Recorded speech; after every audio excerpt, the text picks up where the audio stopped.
하나님의 나라는 겨자씨 하늘과 같으니 하는 제목으로 하나님의 말씀을 나누고자 합니다. 오늘 성경이 말씀하는 하나님의 나라는 예수님께서 마음에 근심하지 말라 하시며 하나님을 믿으니 또 나를 믿으라. 왜? 아버지 집에 너희가 거할 곳이 많이 있다 라고 말씀하시며 부활 성천하신 그 영원한 하나님의 나라를 말씀하는 것이 아니고 수고하고 무거운 짐진 자들아 다 내게로 오라고. 이 세상에 여러 가지 삶의 문제, 질병의 문제, 영혼의 문제, 모든 문제를 짊어지고 살아가는 우리들을 예수님이 초청하셔서 예수님을 믿고 예수님 안에 거하면 쉼을 얻으리라고 하는 그 하나님의 나라, 곧 우리가 영원하신 하나님의 나라까지 가기까지 예수 믿는 믿음 안에서 우리의 심령에 이루어지는 하나님의 나라를 말씀하고 있습니다. 예수님은 기도를 가르치면서 이 나라가 우리에게 임하게 해달라고 간절히 기도하라고 가르치며, 오늘 우리가 기도하면서 대개의 나라와 근시와 영광이 영원히 아버지께 있습니다. 이 나라는 예수님이 다스린 나라, 예수님께서 은혜 베푸셔서 우리 가운데 임하실 때에 그 임하셔서 인도하시는 그 인도하심을 따를 때에 우리의 심령에 이루어지는 나라가 있다고 고백하며 나라가 이루어지게 해달라고 기도하라고 예수님이 가르쳤습니다. 이 나라를 어떻게 잘 이해되게 가르칠 것인가 하고 예수님이 말씀하시기를 무슨 비유로 이 하나님의 나라를 설명할꼬 비유로 말씀합니다. 지금 예수님 앞에 많은 무리들이 말씀을 들으러 왔어요. 그래서 예수님 무리들을 바닷가에 앉히시고 예수님 배 위에서 지금 말씀을 하시는데 그 하나님의 나라, 그 나라를 말씀하시며 겨자씨 비유로 말씀을 합니다. 31절을 보면 그랬어요. 31절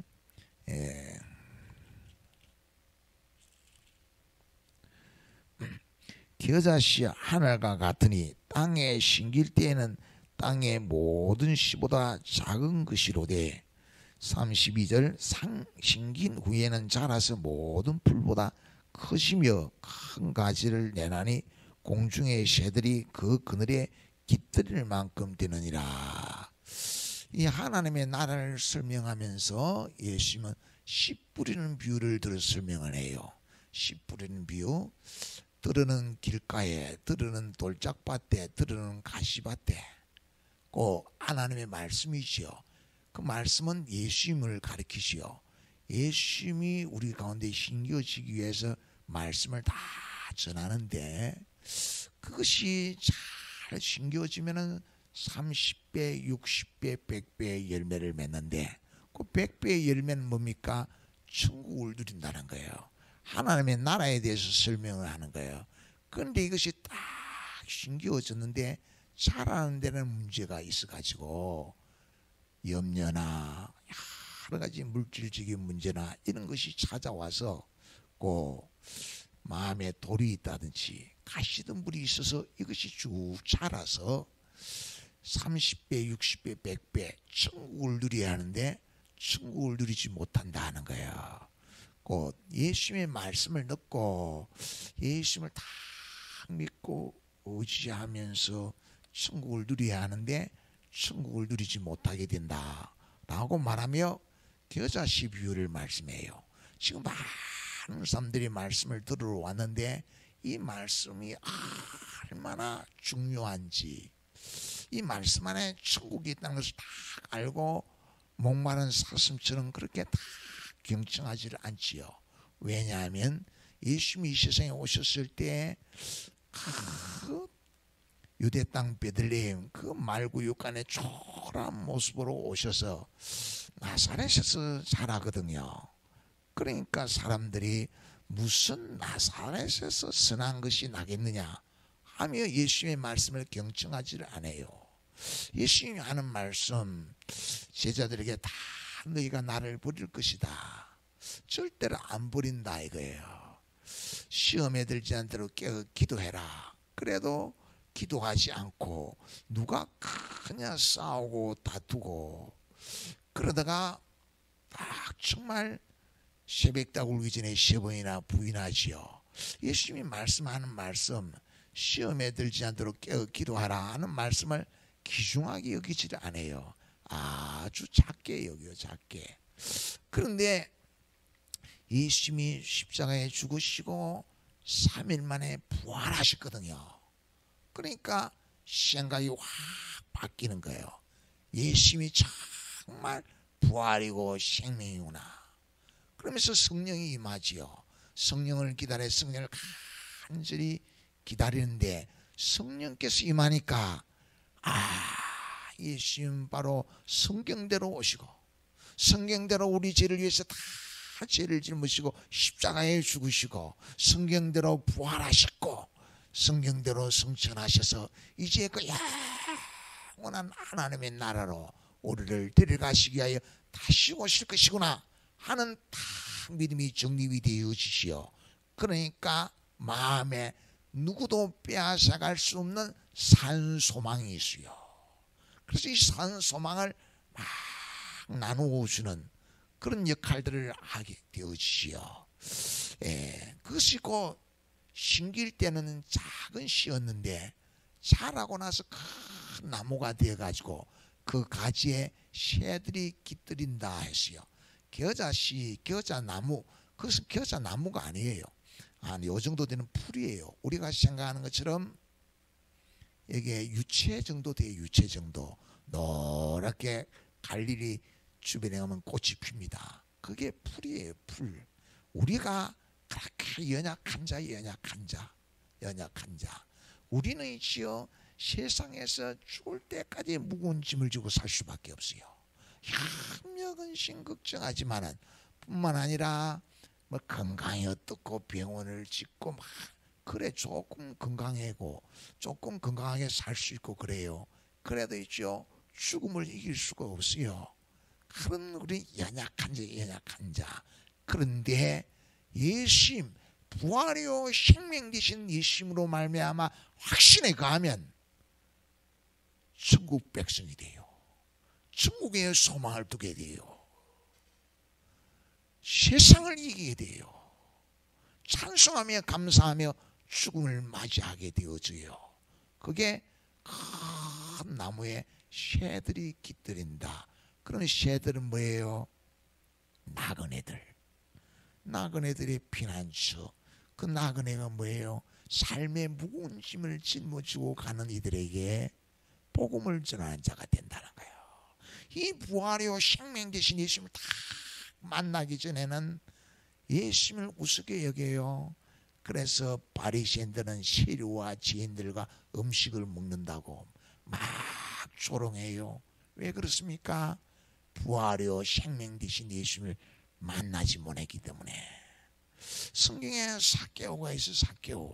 삭개오 가만히 보니까 자기는 열심히 노력해서 부자가 되고 시리장이가 됐는데 사람들에게 매일 욕만 먹어요. 멸시천대를 받아요. 그래 자기가 생각해도 자기는 있지요. 사람들에게 욕을 먹을 짓밖에 안 해요. 민족들의 동족들에게 특별히 세금을 많이 거두어 가지고 갈취하고 그런 게 있거든요. 그런데 예수님은 뭐 별거 아닌 건데 나사렛에서 뭐 그런데 많은 사람들이 따라다니며 아니 예수님 만나면 희망을 품고 위로를 받고 다 행복해 하거든요. 그래서 자기도 예수님이 어떤 분인지 만나보려고 그러니까 그 사이에 삭개오는 세리장이가 된다고 열심히 노력하고 부자가 되었는데 예수가 없다 보니까 나는 이렇구나. 내 인생은 이렇게 남에게 못된 짓만 하고 남에게 욕먹을 짓만 하다가 내 인생은 끝나는 긴가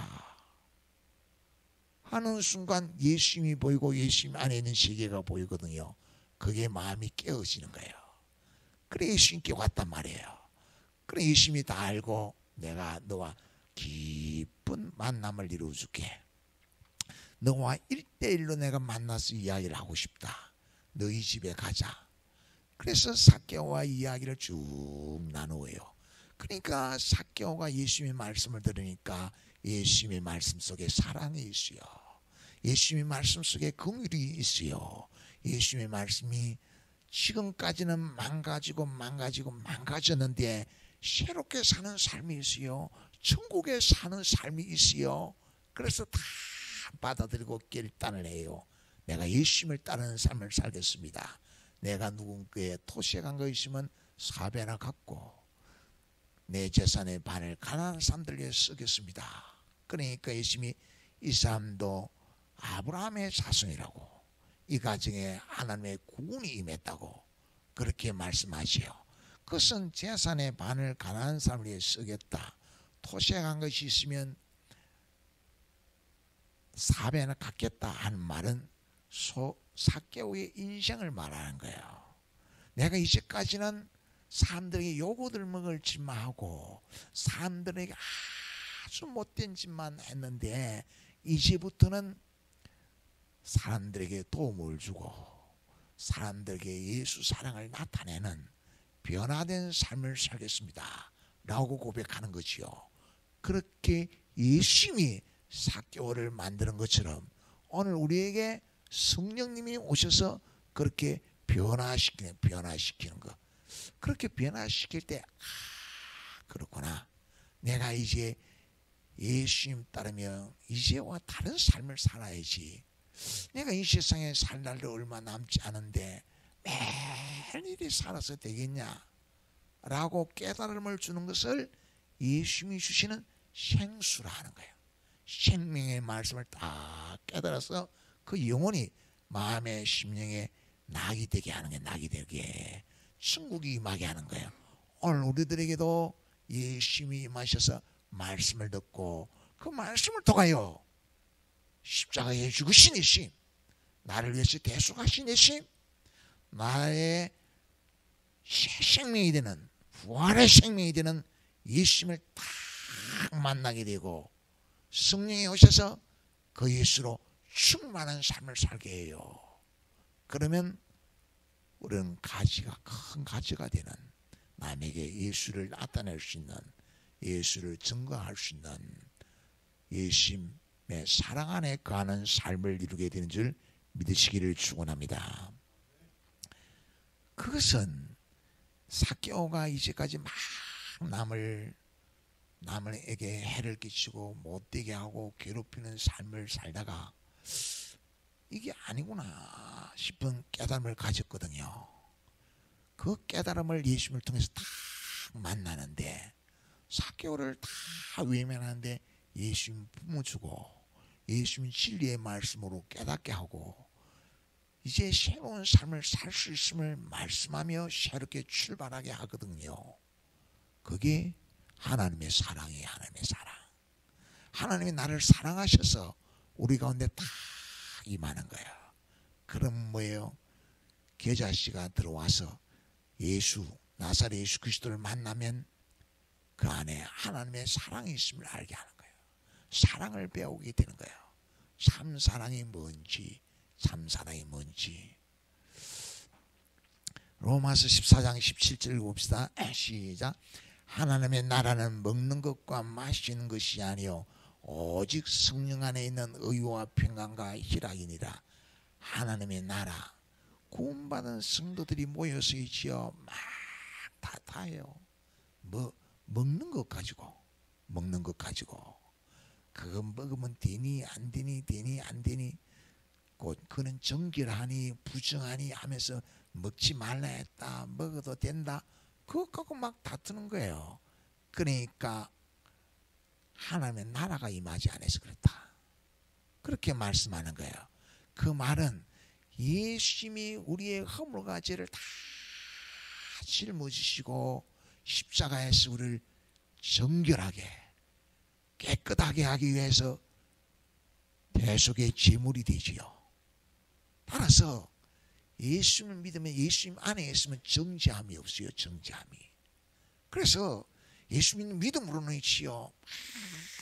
소고기니 돼지고기니 그런 이야기 안 하는 겁니다. 감사함으로 기도하며 먹으면 돼요. 예수 안에 다 깨끗하게 했는데 뭐 소가 죄지 있습니까? 돼지가 죄지 있습니까? 기도하고 하나님 앞에서 감사함으로 먹으라. 하나님의 영광을 위하여 이제 변화되는 삶을 살겠다고, 그걸 성령이 오셔서 우리에게 깨닫게 하거든요. 그러니까 성령 예수 안에서는 죄의식이 없어요. 감사하며 먹고 하나님의 영광에 위하여 살면 되지. 그렇죠? 내일 눈 뜨면 또 새하루를 주셨구나, 하나님의 영광에 위하여 살아야지. 꼭 하나님의 사랑에서 사랑을 다 깨닫고 나니까 내가 살아야 할 이유, 삶의 의미, 그게 완전히 변화되는 거예요. 거듭나는 거, 십자가의 은혜와 부활의 소망 가운데 다 삶을 살아가는 거예요. 그게 뭐라고요? 하나님의 나라가 우리 가운데 임하였기 때문에 그래요. 하나님의 나라가 임하지 않으면은 그 나라를 누리지를 못해요. 전에도 한번 이야기했습니다만은 자기 아버지가 미국 레슬링 국가대표 선수였던 그 아버지의 딸 조니 에릭스 타다가 있어요. 그러니까 조니 에릭스 타다가 아버지가 그렇게 국가대표 레슬링 선수였으니까 운동신경이 있는 거지요. 건강한 거지요.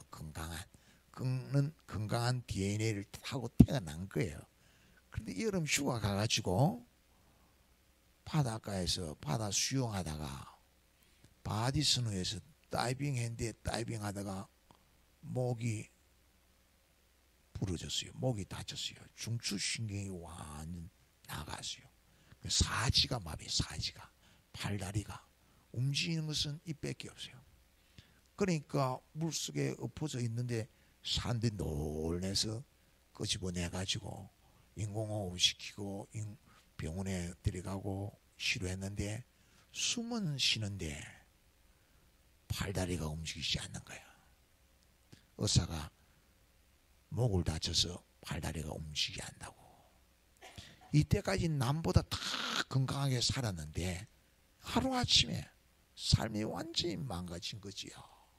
그래서 막 자살을 하려고 하고 막 괴로운 몸부림치지요. 전도자가 찾아와서 전도를 하지요. 그래서 당신은 하나님이 사랑한다. 하나님이 나를 사랑하면 내가 이리 되냐? 엄마 곰곰이 생각해봐라. 당신이 하나님이 얼마나 사랑하는지. 원망하지 말고 감사를 해라. 뭐 그런 이야기 하지요. 그런데 자기가 지금 뭐 건강하다가 하루아침에 사지가 마비돼 놓으니까 그 이야기가 전혀 귀에 들리지 않아요. 상당한 시간이 흐르지요. 흐른 후에 예수님이 십자가에 못 박힌 걸 봐요.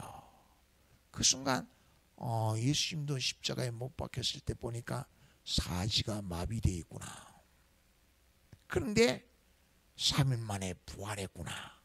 나도 예수 믿는 믿음 안에 영원한 신령한 몸으로 부활하는 소망이 있는 것이구나 하는 걸 딱 깨닫는 거예요. 그게 딱 다가와요. 그래서 그날부터 내가 사지가 마비되었지만은 이제 이후부터 부활이 있다고 전하는 삶을 살아야겠다. 의미 있는 삶을 살아야겠다. 예수님을 딱 만나고 나니까 그 가치관이 확 바뀌죠. 그래서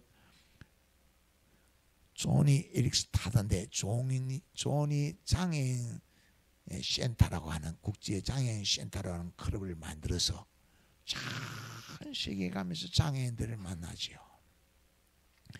예수 안에 소망이 있다. 신령한 몸을 입고 우리가 영생을 누리게 될 것이다. 우리에게 이 신령한 몸을 주시려고 예수님이 십자가 졌었다. 막 전하는 거야. 뭡니까? 그 사지가 마비되는 고통을 통하여 예수님을 딱 크게 만나니까 마음에 믿음, 소망, 사랑이 있는 거예요. 누구도 빼앗아갈 수 없는 거예요. 이게 아니면은 천국을 절대 누리지 못해요. 이 세상에 삶이 있죠. 하루하루 삶은 작년하고 올해가 다르고, 그럼 어찌 됩니까? 서글퍼지는 거예요. 서글퍼지는 거예요. 그런데 부활하여 생명 되신 이 힘이 우리를 새롭게 하는 거야. 생수를 샘솟게 하는 거야. 영원한 소망을 누리게 하는 거예요. 나누어 줄 게 있게 하는 거예요. 천국의 소망을 나누어 줄 수 있게 해요. 누가? 천국을 누리는 사람. 마음에 천국이 이루어지는 그 축복을 우리가 받아 누리고 있음을 믿으시기를 축원합니다. 예수님이 있죠. 이제 또 하나님의 나라를 가리키기 위하여 해가 저무는데 제자들을 보고 이 갈릴리 바다를 지나가자 해요. 건너가자. 그걸 건너가지요. 건너가는데 바다 가운데서 큰 풍랑을 만나요. 막 배 안에 물이 들어오는 거예요. 파도가 치니까 펀해지요, 펀해. 그런데 예수님은 고물에서, 뱃머리에서 주무시고 있는 거예요. 주무신다기보다 제자들에게 천국을 누리기 위해서 가만히 못 본 척하고 있는 거예요. 오늘 우리 같으면 세상 사는 일이 아주 힘들거든요. 예수 믿고 사는데, 예수 믿고 사는데 뭐 딸실집에 있다가 아파트로 다 이사가는 축복이 임한 것도 아니고, 그죠? 예수 믿고 사는데 뭐 염려하지 마라. 너희 키가 염려한다고 한자 크냐? 그래 뭐 염려 안 하고 하나님하고 하나님께 기도하면 키가 그러면 한자 큽니까? 내나 똑같거든요. 예수 믿고 살아도 사는 게 힘들단 말이에요. 예수 믿는 믿음 안에서 이 살아가면은, 강야를 지나면 여러 가지 시련들이 있다. 하늘을 깨닫게 하기 위하여 풍랑치는 바다를 건너가자는 거예요. 그 말은 풍랑치는 바다 가운데서도 천국을 누려야 한다. 오늘 삶이 힘들어도 우리는 하나님의 나라를 누려야 한다 하는 걸 가르치기 위해서 데리고 가지요. 그걸 가만히 있는 거예요. 그러니까 제자들이 막 불을 퍼내는데 예수님 가만히 보니까 작거든요. 한 사람이라도 도와야 할 거였는데 너무 힘드는데, 아니 뭐 가만히 보니까 못마땅해요. 그래서 38절에 보면 예수께서는 고물에서 베개에 베고 주무시더니 제자들이 깨우며 이르되 선생님이여 우리가 죽게 된 것을 돌보지 아니하시나이까. 지금 다 뭐 배가 뒤집어질 판인데 다 죽게 된데 아니 힘을 합칠 생각 안 하고 그거 뭐 편안하게 주무십니까? 하고 원망을 한 거예요. 원망이 나오지요. 그러니까 예수님이 그제서야 일어서서 하는 말이에요. 바다 보고 바람을 보고 39절 예수께서 깨어 바람을 꾸짖으시며 바다들어 이르시되 잠잠하라 고요하라 하시니 바람이 그치고 아주 잔잔하시더라. 예수님이 한 말씀 하니까 그만 조용해져요. 바다가 잠잠해져. 그러니까 40절 이에 제자들에게 이르시되 어찌하여 이렇게 무수하냐 내가 어찌 믿음이 없느냐. 내가 왜 바다 지나가다가 풍랑 친다고 무수하냐. 안 무섭습니까? 배가 지금 뭐 장길판인데. 그런데 예수님은 책망하는 거야. 왜 무수하냐. 믿음이 없다. 믿음이 없다. 그러면서 41절 그들이 심히 두려워하였으로 말하되 그가 누구에게 바람과 바다도 순종하는가. 그러면서 제자들이 하는 말이 아니 어떻게 예수님이 바다 보고 잠잠하라 하면 바다가 잠잠하지. 도대체 예수님은 어떤 분이지? 이렇게 말하고 있는 거예요. 여러분 우리는 그런 거예요. 힘들면 그만 힘들다고 하소연하고 원망하는 게 습관이 돼요. 습관. 그런데 풍랑치는 바다로 끌고 가신 예수님에 대해서 그 깊은 뜻을 헤아리질 못해요. 오해하고 있어요. 오해. 예수님은 천국 누리는 법을 가르쳐주기 위해서 데려가는데 아니 예수님 지금 다 죽어가는데 주무십니까? 하고 오해하고 원망하는 원망. 우리는 그렇게 연약한 자예요. 왜 그렇습니까? 풍랑 가운데 고난 가운데 하나님의 깊은 뜻이 있는데 그걸 깨닫지 못하고 원망하는 원망, 원망. 베드로전서 5장 7절 8절 읽어보겠습니다. 시작. 너희 염려를 다 주께 맡기라. 이는 그가 너희를 돌보심이라. 근신하라. 깨어라. 너희 대적 마귀가 우는 사자같이 두루 다니며 산길 자를 찾나니. 너희 염려를 다 주께 맡기라 하는 말은 있지요. 지금 풍랑치는데 염려가 되잖아요. 그런 일 말고 우리가 인생 살아가면서 예수 믿는 믿음으로 내일 일을 걱정을 하는데 염려 안 해도 될 걸 예수님 볼 때 염려를 하는 거예요. 쓸데없는 염려한다. 이게 쓸데없는 염려. 여러분 닭을 사다가 집에 키우는 거예요. 그러면 닭이 내일 새벽에 알을 낳을까 안 낳을까 염려할 필요 있습니까 없습니까? 낳게 되어 있습니다. 내일 해가 뜹니까 안 뜹니까? 해가 뜹니다. 염려 안 해도 될 걸 다 염려를 하는 거예요. 그런데 들의 백합화를 보라. 공중에 나는 새를 보라. 너희 천부께서 다 기르시나니. 들의 백합화가 염려할까 안 할까? 그것은 비유지 비유. 비유니까 다시 얘기해서 사람의 아주 하나님 닮은 형상대로 지은 인격체이기 때문에 내일 일을 염려하게 돼 있어요. 무슨 말이겠어요? 염려 안 할 수 있는 존재가 아니에요. 내일 일을 염려한다는 말은 내일 계획을 세우는 거예요. 그래서 죽음 후의 일도 걱정하는 그것이 있어서 부활의 주님, 생명의 주님을 크게 만나는 거야. 염려 안 하면요, 그게 인간이 아니지요. 건강관리도 걱정이 되니까 건강관리하지요. 그러니까 어떻게 합니까? 건강관리, 건강 걱정 안 하고 건강관리를 위해서 운동을 열심히 하지요. 그렇지 않아요?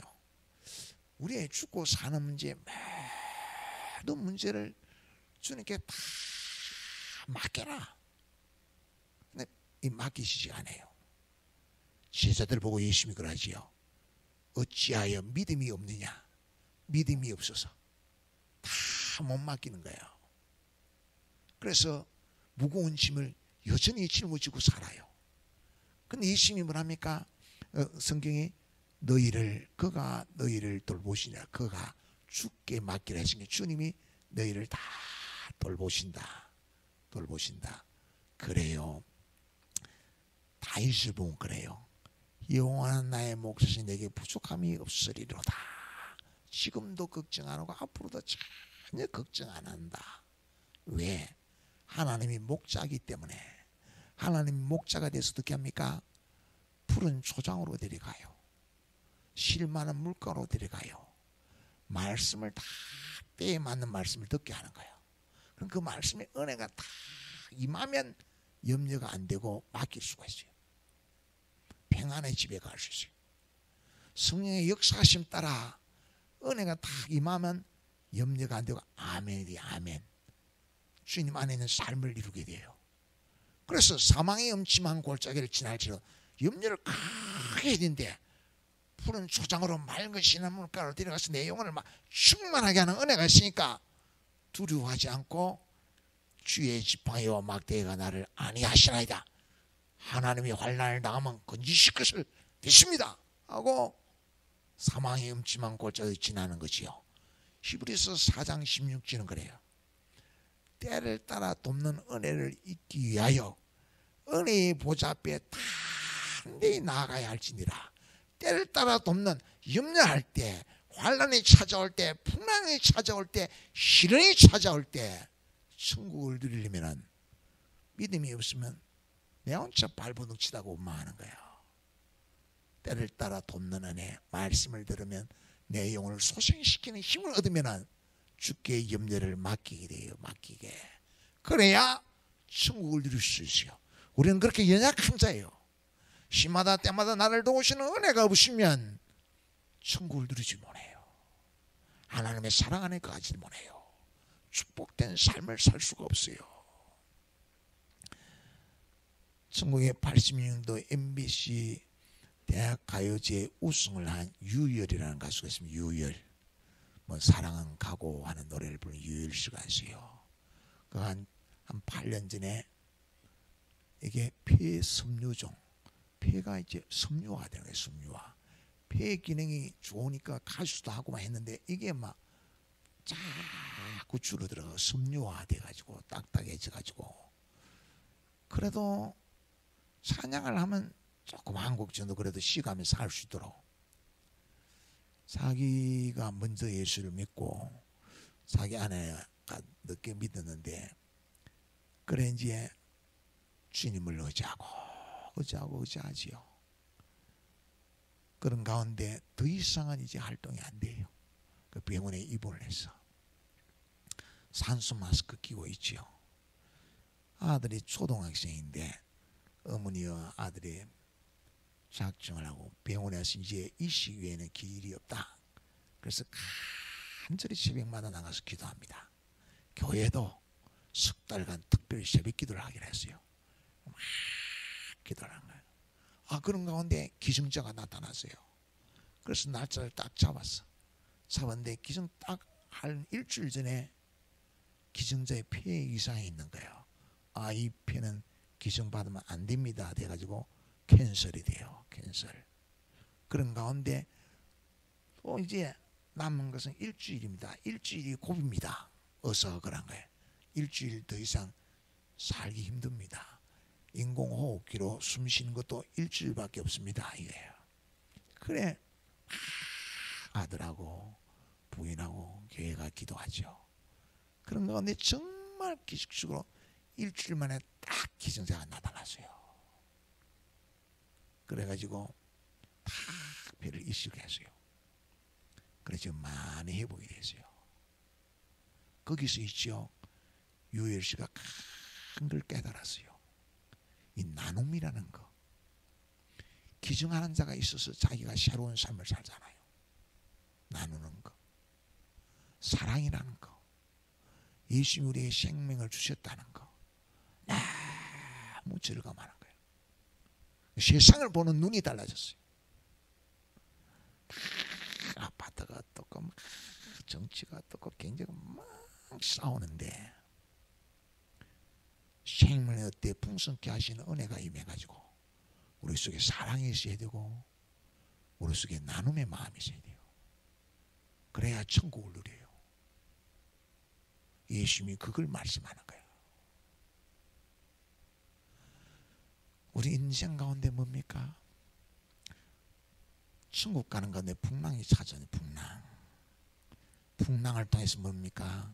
주님께 의지하라고, 주님께 기도하라고, 때를 따라 돕는 은혜의 자리에 나가라고, 말씀을 듣고 예수를 충만하고, 그런 말씀을 듣고 예수를 충만하면 세상을 보는 눈이 달라져요. 사랑을 알고 나눔을 하네. 나눔. 그렇게 천국을 누리시기를 축원합니다.